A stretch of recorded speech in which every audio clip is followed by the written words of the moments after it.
Hello friends, welcome to Creative Medicine. In this lecture, we will learn about Treatment of streptococcal infections. Pharyngitis. Pharyngitis. Um, if the patient suffers from pharyngitis, then we can give benzathine, penicillin G, penicillin V are given to the patient.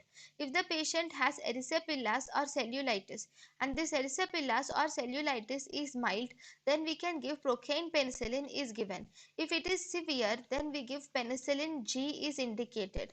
Then if the patient has pneumonias, then penicillin G can be given along with drainage of pus in the empyema. If the patient has necrotizing fasciitis, then we should do a surgical debridement, which is most crucial, where you should remove all the dead tissue, and debridement should be done by removing the dead tissue and making sure that only vital tissue or viable tissue is present.